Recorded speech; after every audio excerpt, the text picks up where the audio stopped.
Beletahunter Productions Publishing. Book Club Recommendations and Excerpt Reading. An agenda will be a brief welcome from me, a platform description about the day's discussion. I will present the book title. I will talk about the book's genre. I will give a little bit about the book as a book description.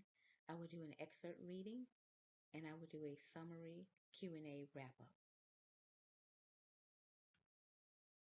Welcome to Beletahunter Productions Publishing. My name is Tanya Hunter. I'm the one facilitating this learning today, as well as the one reading the excerpt. I hope that you enjoy this presentation. Thank you. I routinely make book recommendations for a reading. I always like to recommend the books that I've written for you to read. However, I often do other books as well. But for this platform today, it will be a book that I have written. I will do an excerpt reading from the book. I will give you the title and description for that book, as well as your options for purchasing the book if you care to do so. Thank you, and I hope you enjoy. Today's book title is Let Me Let Go, written by Tanya Hunter. This book is a work of nonfiction. It is under the self-help category. Thank you. Let me let go. Let me let go. How to let go. Stop fighting against things that are not meant to be. Stop trying to be friends with people you do not have equality with. Stop trying to fit in where you should be taken over. Stop grieving over garbage. You hurt God's feelings when you are constantly digging through the garbage to retrieve something that He obviously has determined is not good enough for you. You disrespect the universe and you send a message that you know better than the universe what is good for you when you take matters into your own hands. Letting go was the best and most powerful thing that I have ever done for myself. I hope that the reader grasps the concept that this is counterproductive and impossible to meet or satisfy all of the demands of a life. Learn to let go. I'm a good girl, so I will get a good boy. This one is too funny. I know some straight up sluts and some sorry, lazy, trifling women who got a man. They do not just have a man, but they have a good one. These girls cannot cook, they don't work, and they do not even know how to comb their children's hair. I was visiting a friend of mine one day, and it was getting late. I told her that I was getting ready to leave so she could get ready for her husband to come home from work. She asked what I meant when I said, get ready. I said, yourself cleaned up, get dinner on the stove. She said, oh, I ain't cooking today. I said, oh, why not? She continued to explain to me that she was not cooking because she didn't feel like it. She told me that she barely cooked and that her husband knows that.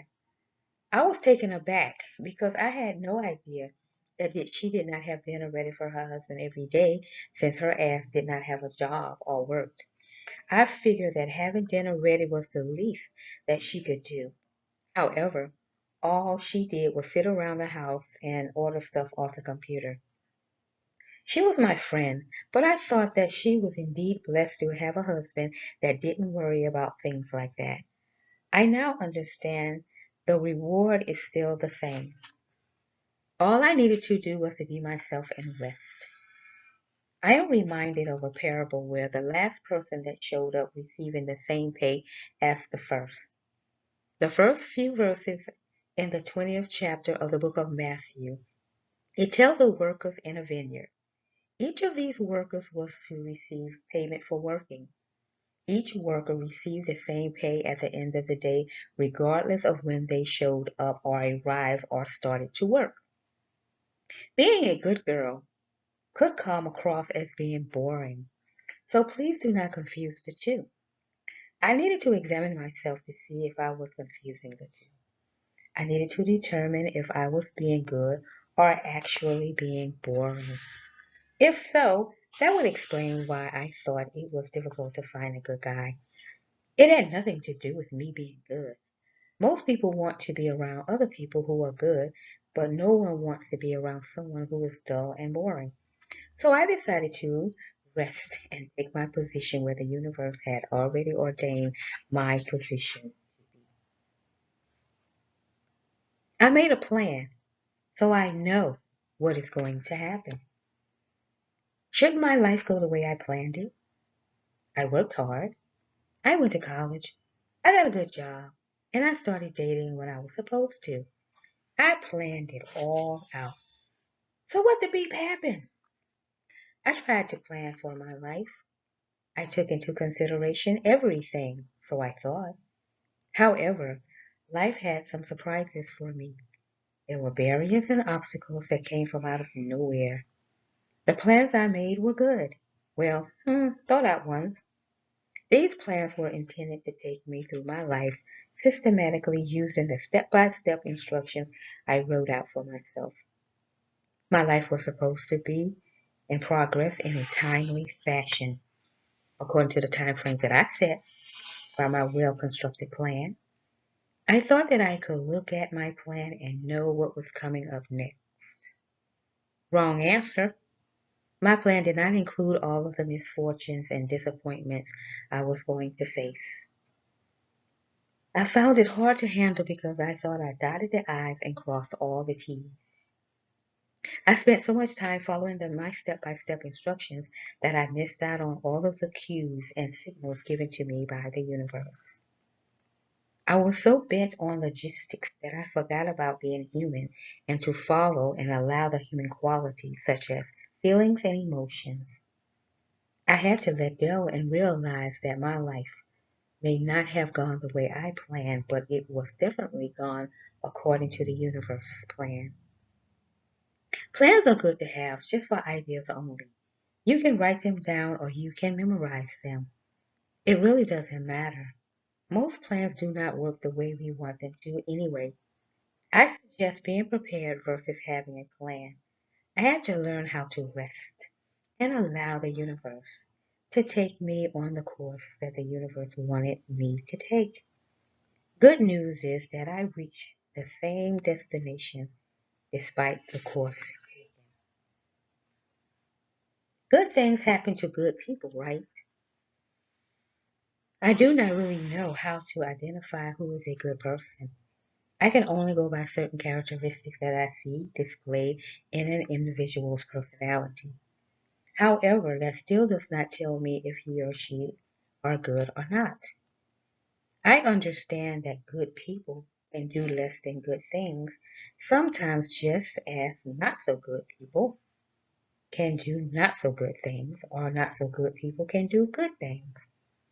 Some may say that rich people are not good. However, rich people have many good things happening to them. It is because the rich person believed that they deserve those good things. Therefore, good things happen to them. It is the laws of attraction. You attract and what you respect. And rich people attract, expect, and receive good fortune. I also understand that life is not selective, and a good person can suffer things that are not good. Things in life and things in nature do not discriminate. It rains at a good person's house just as it rains at a less than good person's house. A person is not immune to life just because they are good. I had to come to that realization that being good was not enough. I needed to understand that my consciousness about what was good was ruling my situations. I was fighting for nothing when all I needed to do was to let go and allow my consciousness to be aligned with my desires, and voila, I started having good positive experiences. I also understand that one can change his or her perspective to handle disappointments a little better. I continue to be a good person because being good feels good and good actions are contagious. I had to learn to rest and let the universe do its thing. Bad things happen to bad people. When bad things do not happen to bad people, we say that it is karma. When bad things do happen to bad people, we say that it is karma. When good things happen to bad people, we say that life is unfair. However, life is unfair, very unfair. Life is designed to work on principles. People are caught up into feelings and emotions. The universe, angels, and spirit world is not emotional. It is all based on facts and principles. A seed planted in soil will grow in a good person's garden the same as it would in a bad person's garden. It has nothing to do with the behavior of that person. This is because bad people do not get what they deserve. They get what they desire and believe that they deserve. If I believe it long enough, it will come true. Faith without works is dead. I never had a problem with that. I worked and I worked hard. I worked too hard because all I had to do was rest and let go. My problems lie in the fact that I did not know when it was time to rest. Faith can indeed move mountains. I do not want to send a message to someone that he or she can just sit around and do nothing. The laws of attraction speak of mental thoughts being manifested physically, so believing is important. In my situation, your situation in your life will reflect your level of faith. You will never be able to have more than what you believe you can have. So I had to learn to let go and allow the universe to create the things I desire to show up in my life. Questions and answers. Why did you write this book? I wrote this book because I wanted to share the revelations that I have discovered as I have grown spiritually and became more spiritually sophisticated as an adult. Who is the intended reader?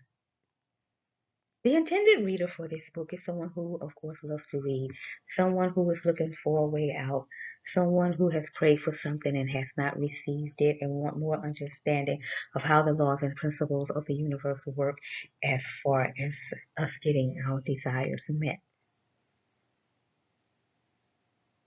Is there a digital format, audio, print version of this book?